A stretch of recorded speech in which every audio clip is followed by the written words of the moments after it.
Let's say you're writing a book and often dreamed of the idea, but you don't know what to do.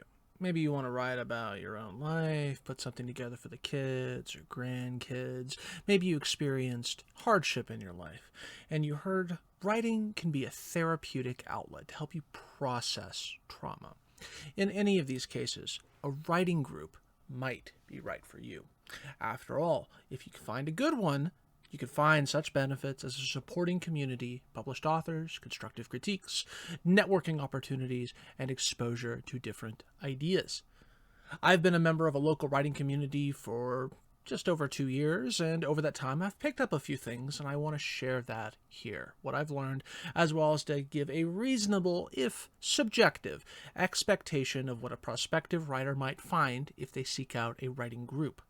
First of all, where do you even find a writing group? When I started, I had no idea. I was aware of some online communities such as Reddit's r/writing, but I wanted something local that could hold me personally accountable.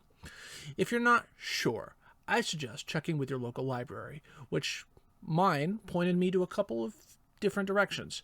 I essentially got a couple of emails and pointed to a specific website. I was told, oh, they meet here every month or so. From there, I sampled a few, exchanged contact information, and tentatively moved forward.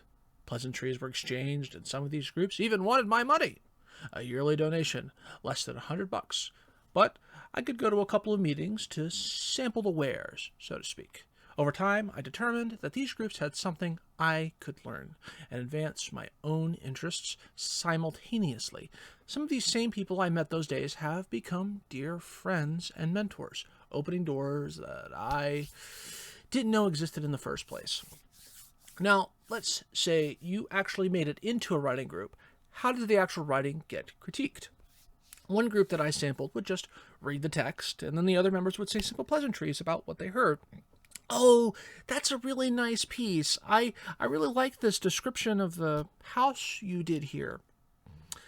Yeah, not always the most constructive or helpful advice. While it can be nice to say, oh, I like what you're doing here, and I want to see you do more of that, you need to be specific in your constructive critiques, and we'll get more into that later. The group I ultimately settled on has a system. Basically, the meeting is announced, and the writers are given a window of a few days to submit their readings ahead of the meeting. They could spend that time reading anything submitted in advance to prepare targeted critique. Maybe have some notes ready. And important is the format. Our readings are distributed digitally, usually in Word. The file titles are very particular, including the name of the author, so when they say, hey, we're doing this piece next, we know exactly who that refers to. Additionally, it's encouraged, but not mandatory, to include page numbers and line numbers. This is so as we critique, it's a simple matter to refer to a specific line of text on a specific page. Additionally, double-spaced for readability and an ease of including inline edits. If someone has, for example, printed out the reading that they're critiquing and they want to write in notes line by line, double-spaced can help with a lot with that.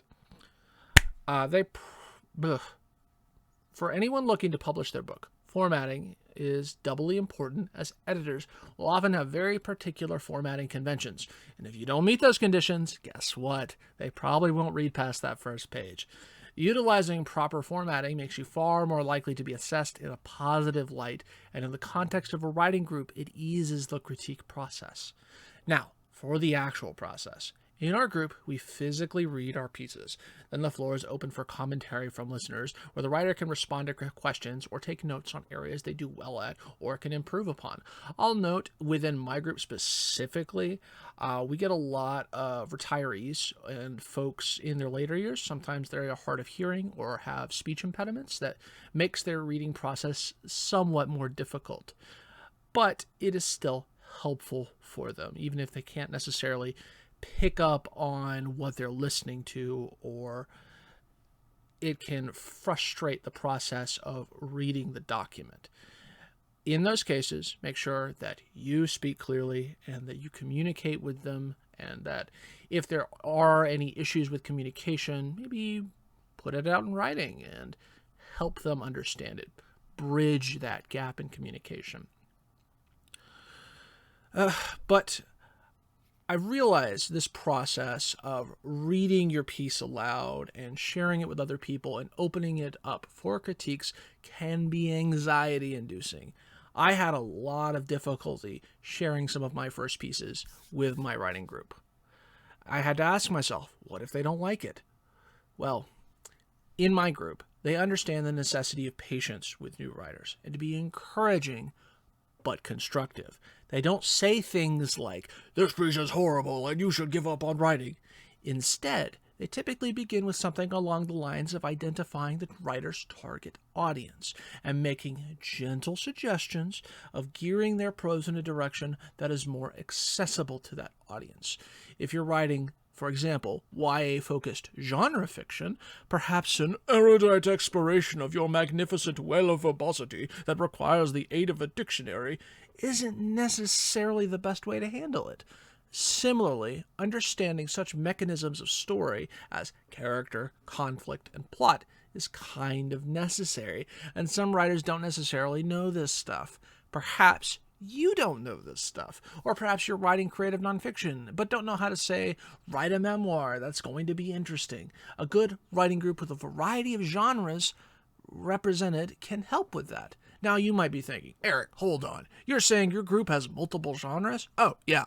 While we've grown large over the recent months and years, it's maintained that consistent quality of group by having readers and writers from a variety of backgrounds and perspectives that can weigh in on alternative ideas that might help each other in constructive ways. Additionally, while there's been greater representation of certain genres and they've split off, we still attempt to insert a few outsiders to keep things from getting overtly insular.